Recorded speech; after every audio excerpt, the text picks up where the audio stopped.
আজ থেকে প্রায় ৬,৬০,০০,০০০ বছর আগে পৃথিবীর আকাশে ছিল না কোনো আগুনের মেঘ, বাতাসে ছিল না বারুদের গন্ধ, কোনো পারমাণবিক বোমার ঝলকানি কিংবা যুদ্ধের দামামা, কিছুই ছিল না।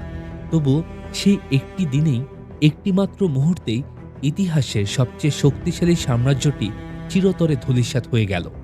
তারা মানুষ ছিল না, তারা কোনো সভ্যতাও গড়ে তোলেনি, কিন্তু তারা রাজত্ব করেছে এই সবুজ গ্রহে প্রায় ১৬ কোটি বছর ধরে। আমাদের কল্পনারও অতীত সেই সময়কাল। তারা ছিল ডাইনোসর। ডাইনোসরদের যুগকে বলা হয় মেসোজোয়িক যুগ, যা ৩টি ভাগে বিভক্ত: ট্রায়াসিক, জুরাসিক এবং ক্রিটেশাস। এই যুগে পৃথিবীর চেহারা আজকের মতো ছিল না। মহাদেশগুলো আলাদা ছিল না। অনেক জায়গায় ছিল বিস্তীর্ণ সবুজ বন, জলাভূমি এবং উষ্ণ আবহাওয়া। এই পরিবেশে ডাইনোসররা বিবর্তনের মাধ্যমে নানা আকার ও স্বভাবে বিভক্ত হয়। কেউ ছিল ছোট্ট মুরগির সমান, কেউ আবার আজকের একটি ভবনের সমান লম্বা। তারা খেত উদ্ভিদ, মাংস, এমনকি কিছু ডাইনোসর সর্বভুকও ছিল। ডাইনোসরদের শেষ দিনটি ছিল ক্রিটেশাস যুগের একেবারে শেষ দিকে, প্রায় ৬৬ মিলিয়ন বছর আগে। সেই দিনটি সকাল ছিল একদম সাধারণ, কোনো অস্বাভাবিকতা ছিল না। ডাইনোসররা দল বেঁধে চলাফেরা করছিল, শিকারী ডাইনোসররা শিকার খুঁজছিল, মায়া ডাইনোসররা ডিম আগলে রেখেছিল। কিন্তু পৃথিবীর বাইরে, মহাকাশে তখন ঘটছিল এমন এক ঘটনা যার পরিণতি ডাইনোসরদের জন্য ছিল সম্পূর্ণ ধ্বংসাত্মক। একটি বিশাল গ্রহাণু কোনো বাধা ছাড়াই ২ ট্রিলিয়ন টন ওজনের পাথরখণ্ডটি ঢুকে পড়ল পৃথিবীর মাধ্যাকর্ষণ বলয়ের পরিসীমায়। মাধ্যাকর্ষণের প্রভাবে এর গতি বৃদ্ধি পেয়ে দাঁড়ালো ৪৫,০০০ কিলোমিটার প্রতি ঘন্টায়, যার ব্যাস প্রায় ১০ থেকে ১২ কিলোমিটার। মহাকাশে ভেসে ভেসে পৃথিবীর পথে চলে আসে। এই গ্রহাণুটি ঘন্টায় প্রায় ৭০,০০০ কিলোমিটার গতিতে পৃথিবীর দিকে ধেয়ে আসে। কেউ থামাতে পারেনি। থামানোর মতো কোনো প্রযুক্তিও তখন তো ছিল না। ভর এবং গতি এক হয়ে প্রচণ্ড বল নিয়ে এগিয়ে চলল পৃথিবীর বুকে আঘাত হানতে। বায়ুমণ্ডলের সাথে ঘর্ষণের ফলে এটি পরিণত হলো জ্বলন্ত অগ্নিপিণ্ডে। ফলে এর তাপমাত্রা বেড়ে গিয়ে দাঁড়ালো ৩৫,০০০ ডিগ্রি সেলসিয়াসে এবং জ্বলতে লাগলো সহস্র সূর্যের সমান উজ্জ্বলতা নিয়ে। পৃথিবীর সাথে ৩০ ডিগ্রি কোণ করে উত্তর পশ্চিম বরাবর ১০০ মিলিয়ন মেগাটন শক্তি নিয়ে আছড়ে পড়ল মেক্সিকো উপসাগরের অগভীর বুকে। মুহূর্তের মাঝেই সাগরের পানি বাষ্প হয়ে মিলিয়ে গেল এবং হাজার মাইল বেগে গ্রহাণু ও ভূপৃষ্ঠের অংশ খণ্ড বিখণ্ড হয়ে শূন্যের দিকে উড়ে গেল, যার কোনো কোনোটির আয়তন ছিল একটি বড় দালানের সমান। মেক্সিকো উপসাগরে আঘাত হানা উল্কা আঘাতস্থলের ৫০০ মাইল দূরে, যেখানে বিশালাকৃতির অ্যালামোসরাসের পাল চড়ে বেড়াচ্ছিল, কয়েক সেকেন্ডের মাঝেই সেখানে বাতাসের তাপমাত্রা গিয়ে পৌঁছালো ৬০০ ডিগ্রি সেলসিয়াসে। উন্মুক্ত স্থানে থাকা হাজার হাজার ডাইনোসর এবং অন্যান্য প্রাণী জ্বলে পুড়ে কয়লায় পরিণত হলো। গাছগুলোর প্রতিটি কোষের পানি শুকিয়ে গেল সেই প্রচণ্ড তাপে। ১ মিনিট ৪০ সেকেন্ডের মাথায় এই সংঘর্ষের উজ্জ্বলতা পৌঁছে গেল ৩,০০০ মাইল দূরে প্রশান্তের উপকূলে উঁচু পাহাড়ের উপর বাসা বাঁধা ক্যাটজালকোয়াল্টাসদের চোখে। ধ্বংসের প্রথম শিকার ৭০ ফুট লম্বা দানব অ্যালামোসোরাস।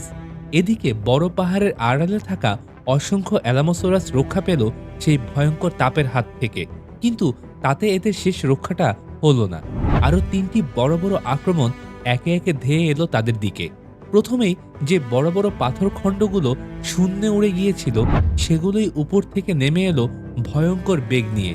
প্রচণ্ড আঘাতে লুটিয়ে পড়ল প্রায় ৩০ টন ওজনের দানব অ্যালামোসোরাস। দ্বিতীয় আঘাতটি এলো মাটির নিচ হতে। রিখটার স্কেলে ১১.১ মাত্রার শক্তিশালী ভূমিকম্পে আবারও ব্যাপক হারে মারা পড়ল তারা। তৃতীয় এবং শেষ আঘাতটি এলো শকওয়েভের সাথে। সব ডাইনোসরকে মাটির সাথে মিশিয়ে দিয়ে শব্দের চেয়েও দ্রুত বেগে কেন্দ্রের চারদিকে বৃত্তাকারে অগ্রসর হতে লাগলো এটি। মাত্র ৫ মিনিটের ব্যবধানে এই ৩টি ধাক্কায় অত্র অঞ্চলের অ্যালামোসোরাস সহ অন্যান্য ডাইনোসর প্রজাতি একেবারেই বিলুপ্ত হয়ে গেল।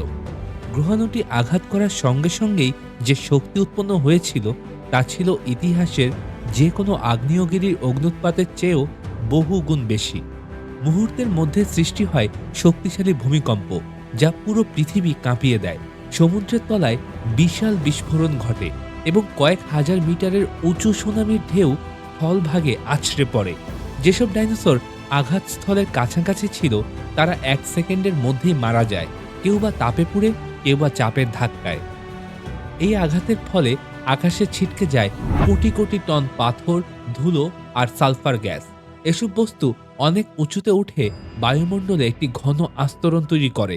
এর ফলে সূর্যের আলো পৃথিবীর গায়ে পৌঁছাতে পারছিল না।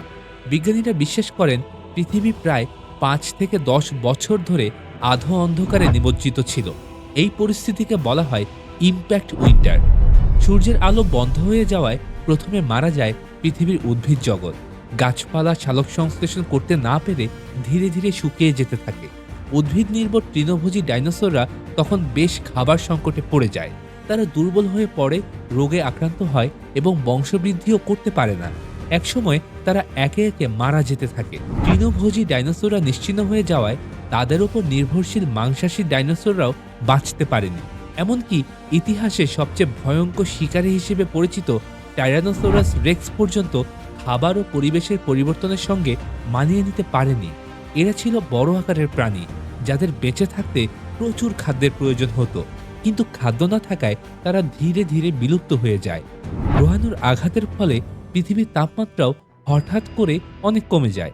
অনেক অঞ্চলে ঠান্ডা অনেক বেড়ে যায়, এমন মাত্রায় যেটার সঙ্গে ডাইনোসররা কখনোই অভিযোজিত ছিল না এবং তারা অভিযোজন করতেও পারেনি। সবচেয়ে বড় ধাক্কাটি আসে তাদের প্রজনন ব্যবস্থায়। ডাইনোসরের ডিম ঠান্ডা আবহাওয়ায় টিকতে পারত না, ফলে নতুন প্রজন্ম জন্ম নেওয়ার আগেই ধ্বংস হয়ে যায়। এই কারণে বিলুপ্তি ছিল স্থায়ী এবং সম্পূর্ণ। এবার আসি ডাইনোসররা পৃথিবীর কোথায় কোথায় বিচরণ করত সেই বিষয়ে। আজকের দিনের মানচিত্র অনুযায়ী ডাইনোসরের জীবাশ্ম পাওয়া গেছে পৃথিবীর প্রায় সব মহাদেশে। উত্তর আমেরিকা, যুক্তরাষ্ট্র ও কানাডা ছিল ডাইনোসরের অন্যতম বড় আবাসস্থল। এখানে পাওয়া গেছে সবচেয়ে গবেষণালব্ধ ও চমকপ্রদ জীবাশ্ম। দক্ষিণ আমেরিকা, বিশেষ করে আর্জেন্টিনা ও ব্রাজিল ডাইনোসরের জন্মভূমি হিসেবে পরিচিত। এখান থেকে শুরু হয়েছিল ডাইনোসরের প্রাচীন বিবর্তন।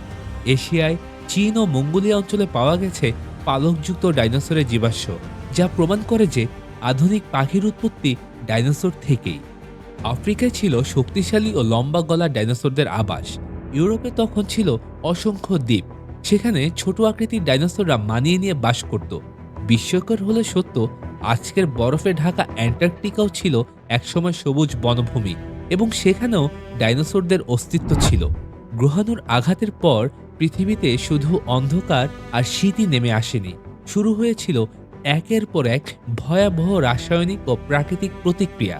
বিস্ফোরণের তাপে সৃষ্ট গ্যাস বায়ুমণ্ডলের উপরের স্তরে পৌঁছে সালফিউরিক অ্যাসিডের রূপ নেয়, যার ফলে পৃথিবীর বিভিন্ন প্রান্তে শুরু হয় অ্যাসিড বৃষ্টি। এই বৃষ্টি শুধু গাছপালাকেই মেরে ফেলেনি, নদী হ্রদকে বিষাক্ত করে তোলে। সমুদ্রের পানি পর্যন্ত অ্যাসিডিক হয়ে যায়। এর ফলে পানিতে বসবাসকারী অগণিত প্রাণীও ধ্বংস হয়ে যায়, যা খাদ্য শৃঙ্খলকে আরও দ্রুত ভেঙে দেয়। গ্রহাণুর আঘাতে সৃষ্ট তাপমাত্রা পার্থক্য পৃথিবীর বায়ু প্রবাহকে অস্থিতিশীল করে তোলে। ভয়ঙ্কর হ্যারিকেন ও অস্বাভাবিক ঝড় বইতে থাকে। ঘন্টায় কয়েকশো কিলোমিটার গতির বাতাসে গাছ উপড়ে যায়, পাহাড় ধসে পড়ে, আর ডাইনোসরদের আবাসস্থল একের পর এক নিশ্চিহ্ন হতে থাকে। অনেক বিজ্ঞানীর মতে গ্রহাণু আঘাতের পর কয়েকদিন ধরে পৃথিবীর প্রায় সব মহাদেশে দাবানল চলেছিল। বনভূমি জ্বলে ছাই হয়ে যাওয়ায় যেসব ডাইনোসর আগুন থেকে বেঁচে গিয়েছিল তারাও পরে খাবার ও আশ্রয়ের অভাবে মারা যায়। শেষ দিনের সবচেয়ে নিষ্ঠুর দিকটি ছিল ধীরে ধীরে মৃত্যুর প্রক্রিয়া। এটা কোনো একদিনে শেষ হয়নি। অনেক ডাইনোসর প্রথম আঘাত থেকে বেঁচে গিয়েছিল, কিন্তু পরবর্তী মাস ও বছরগুলোতে তারা অনাহার, রোগ, ঠান্ডা এবং পরিবেশগত চাপের কাছে হার মানতে বাধ্য হয়। সূর্যের আলো না থাকায় ভিটামিন ও তাপের অভাবে তাদের শরীর দুর্বল হয়ে পড়ে, ক্ষত সেরে উঠত না, সংক্রমণ ছড়িয়ে পড়ত দ্রুত। সমুদ্র একই ধ্বংসযজ্ঞ চলছিল। গ্রহাণুর আঘাতে সৃষ্ট সুনামি ও গ্যাসের প্রভাবে প্ল্যাঙ্কটন ধ্বংস হয়ে যায়, অথচ এই প্ল্যাঙ্কটনই ছিল সামুদ্রিক খাদ্য শৃঙ্খলের মূল ভিত্তি। একে একে বড় সামুদ্রিক সরীসৃপ ও মাছের প্রজাতিও বিলুপ্ত হতে থাকে। স্থলভাগের মতো সমুদ্রের জীবনও থমকে দাঁড়ায়। শেষ পর্যন্ত পৃথিবী এমন এক পর্যায়ে পৌঁছায় যেখানে ডাইনোসরদের মতো বড় ও ধীরগতির প্রাণীদের টিকে থাকা অসম্ভব হয়ে পড়ে। যারা টিকে যায় তারা ছিল ছোট, দ্রুত অভিযোজিত এবং কম খাবারে বাঁচতে সক্ষম এমন প্রাণী। এই সময় থেকেই শুরু হয় স্তন্যপায়ীদের ধীরে ধীরে উত্থান। ডাইনোসরদের শেষ দিন তাই শুধু একটি জীববৈচিত্র্যের মৃত্যু নয়, বরং পৃথিবীর ইতিহাসে এক যুগের সমাপ্তি ও আরেকটা নতুন যুগের সূচনার দিন। সেদিন পৃথিবী কাঁদেনি, আকাশ ঘোষণা দেয়নি, কিন্তু নীরবে অন্ধকারে ধুলো আর আগুনের আড়ালে হারিয়ে গিয়েছিল পৃথিবীর সবচেয়ে শক্তিশালী প্রাণীরা। ডাইনোসরদের শেষ দিন ছিল প্রকৃতির সেই মুহূর্ত যেখানে শক্তির কোনো মূল্য ছিল না, শুধু অভিযোজনই ছিল বেঁচে থাকার একমাত্র শর্ত। প্রিয় দর্শক, আজকের ভিডিওটি কেমন লেগেছে অবশ্যই কমেন্ট করে জানাতে ভুলবেন না। আপনাদের সাপোর্ট এবং কমেন্টটি আমাদেরকে অনুপ্রাণিত করে। সবাই ভালো থাকবেন। ধন্যবাদ।